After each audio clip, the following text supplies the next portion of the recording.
তাই না? এই যে রৌদ্রে এসে বসছি, রৌদ্রটা এত কি বলে উপাদেয়, স্বাস্থ্যকর, ভিটামিন ডি উৎপন্ন করছে। হ্যাঁ, ভিটামিন ডির এই জায়গায় আমরা আছি, আমরা ভিটামিন ডি খাচ্ছি আর গল্প করছি। এই গল্প কেউ শুনবেন? এই গল্পের মাঝে রস নাই, কষ নাই, সিঙ্গারা বুলবুলি মস্তক নাই, কে শুনবে এই গল্প? যাই হোক, যা বলছিলাম, এই দোকানে গেলাম একটু আগে, যে ডিম কিনে নিয়ে আসতে, পরে এক ভদ্রলোক আমাকে বলতেছে, বুঝছো, মনে করছে যে আমি ইউটিউব থেকে প্রচুর টাকা পয়সা কামাই, আমার যে লাইফস্টাইল, লাক্সারিয়াস লাইফস্টাইল, এই লোক মনে করছে যে আমি হয়তোবা ইউটিউব থেকে প্রচুর টাকা পয়সা কামাই।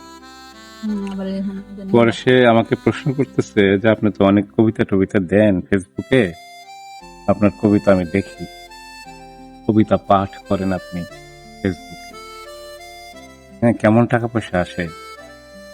আমি বলছি যে এই কবিতা দিয়ে ফেসবুক থেকে আমার এক পয়সাও আসে নাই। হ্যাঁ, ওটা হচ্ছে আমার শখের একটা বিষয়।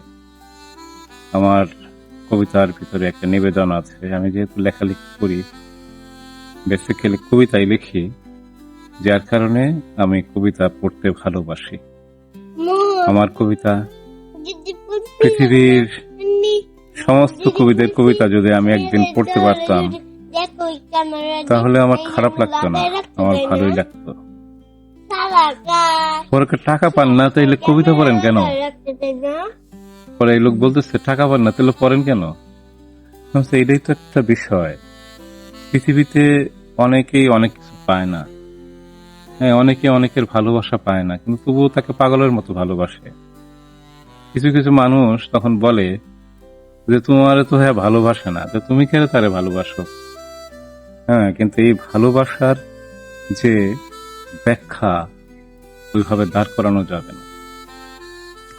এই যে লাইলি মজনুর প্রেম, শিরি ফরহাদের প্রেম, এরকম অসংখ্য প্রেম আছে যে বিনা কারণেই হয়। অনেক বই পুস্তক পড়ে, অনেক জ্ঞান ওখানে ঢাললে, অনেক যুক্তিতর্ক ঢাললেও কোনো লাভ হবে না। তখন উনি বললেন যে ফেসবুক থেকে কিভাবে ইনকাম করা যায়। আমি তো ইনকাম করি নাই, কিভাবে ইনকাম করা যায় সেটা তো আমি জানি না, বুঝতে পারছো রাফিয়া? পরে আমি বললাম যে ইনকাম করা যায়, আপনি যদি যে সোসাইটিতে আছেন সেই সোসাইটির স্ট্যান্ডার্ডটা ধরতে পারেন, সেই সোসাইটি কি চায়, সে কি খাইতে চায়। এখন দুর্গাপুরের রাজার গল্পটা একটু শোনাই দিলাম অল্প সময়ে। দুর্গাপুরের রাজা তার কি করছে, ওই তার যে প্রজাদেরকে একবার দাওয়াত খাওয়াইতে, সে বিরাটি হইল যে আমার এত এত টাকা, যে প্রজাদেরকে বাৎসরিক একটা ভোজ করাবো।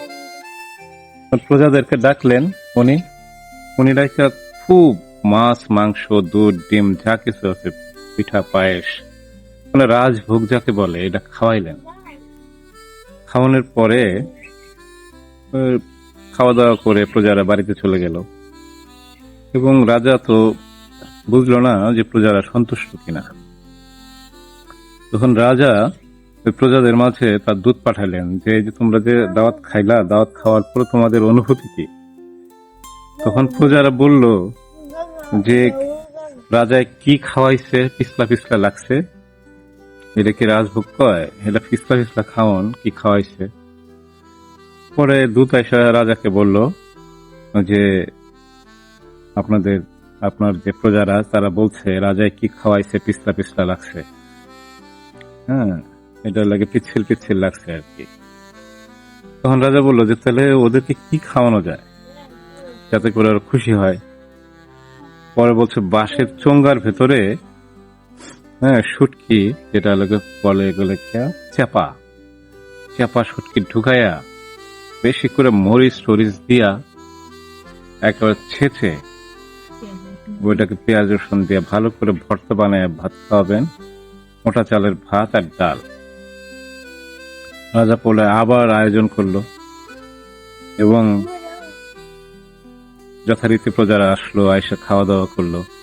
খাওয়া দাওয়া করার পরে প্রজারা এইবার প্রকাশ্যে বলে গেল, এই না রাজভোগ, এটাই তো রাজভোগ, এটা তো রাজার খাবার। হ্যাঁ, আগে কি খাওয়াইছিল তাহলে রাজা? রাজা বুঝলো যে যেখানকার যে সংস্কৃতি এবং তারা যে বিষয়ে অভ্যস্ত সে বিষয়টাই দিতে হয়। অনেক সময় গণসংস্কৃতি, জনগণের সংস্কৃতি হয়তোবা পৃথিবীর মানদণ্ডে অদ্ভুত লাগতে পারে, কিন্তু সেই অঞ্চলের মানদণ্ডে সেই সংস্কৃতি কি আবেদন আছে, সেই সংস্কৃতির আদর আছে। সুতরাং আমাদের যে বাংলাদেশের যে সংস্কৃতি, যে সংস্কৃতিকে আমরা লালন করছি এখন, সেটার যে স্ট্যান্ডার্ড, সেই অনুযায়ী আপনাকে প্রোডাকশন দিতে হবে, সেই অনুযায়ী আপনাকে কন্টেন্ট বানাইতে হবে এবং সোশ্যাল মিডিয়ায় ছাড়তে হবে। সেটাকে হালকা বিষয় থাকতে হবে, কারণ মানুষ, পৃথিবীর অধিকাংশ মানুষই ভারী বিষয় নিতে অভ্যস্ত না। এটা অনেক পড়াশোনা করতে করতে করতে করতে একটা মানুষ যখন খুব হয়ে যায়, তার ভিতরে যখন অনেক ধরনের জ্ঞান এসে ঢুকে, তখন সে একটা জ্ঞানী পাথরের মতো হয়ে যায়। সুতরাং সে 1000 লাইন ভাবে, 1 লাইন কথা বলে। তখন সে 1 লাইন কথা থেকে অনেক কথা বের করে নিয়ে আসতে অনেক গবেষণার প্রয়োজন পড়ে। সেক্ষেত্রে আমাদের যে সোসাইটি, সে যে 1 লাইনের যে কথা বলবে একজন জ্ঞানী মানুষ, সে 1 লাইনের জ্ঞানের যে মানে অন্তঃসার, যে সার বস্তু, সেটাকে উদ্ঘাটন করার মতো প্রস্তুতি নাই। আমাদের সমাজে হালকা বিষয়ের, আমরা রস করতে ভালোবাসি, হালকা বিষয় নিয়ে যোগ করতে ভালোবাসি, অনেক সিরিয়াস বিষয়কেও আমরা হালকা বানায় বলতে ভালোবাসি। সুতরাং আমাদের এই সংস্কৃতি এটা। সুতরাং এই জল এবং মাঠের সংস্কৃতি অনুযায়ী বিভিন্ন ধরনের কন্টেন্ট প্রডিউস করতে হবে। তাহলে কি হবে?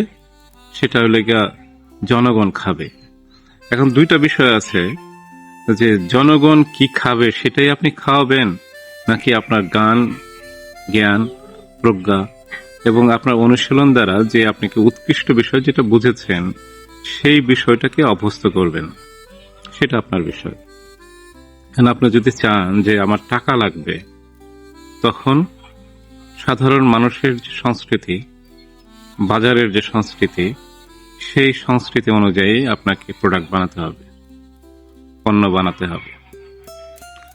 আর যদি আপনি মনে করেন যে না, আমি যেটা বানাইছি গবেষণা করে, এই পণ্যটা হচ্ছে মানুষের জন্য উৎকৃষ্ট, এটা সে খায় অভ্যস্ত না, আমি টাকা তৈরি করব না, আমি মানুষকে সুস্থ রাখার জন্য আমার জ্ঞান, প্রজ্ঞাকে ব্যবহার করব, তখন টাকা আসবে না, কিন্তু আপনার ভেতরের একটা সন্তুষ্টি আসবে। সেই সন্তুষ্টিটাই হলো কবিতা পাঠ। আপনি বললেন যে কবিতা পাঠ করে কি টাকা পাওয়া যায়?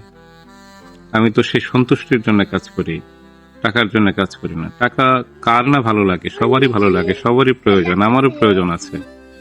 কিন্তু এর মধ্যে যদি কিছু টাকা পয়সা আসে, এত করে আমার কোনো আপত্তি নাই। আমিও টাকা পয়সা চাই। আমার অনেক স্বাদ আহ্লাদের বিষয় আছে, যে বিষয়গুলোকে আমি পূর্ণ করতে পারি না টাকা পয়সা ছাড়া। কিন্তু আমি সেই বিষয়ে স্বপ্ন দেখলেও আমি বাস্তবে কল্পনা করি না যে এটা আমার কিনতে হবে, এটা বিষয়টা আমার লাগবে। তার জন্য আমার প্রস্তুতি থাকে, কিন্তু বাজারে গিয়ে কেনার সামর্থ্য থাকে না। সুতরাং অনেক বকবক করলাম। আমার সামনে আমার গৃহধর্ম বসে আছেন। এই যে স্কুলের মাঠে আমরা অনেক বকবক করেছি। আজকের পর্যন্ত ইতি।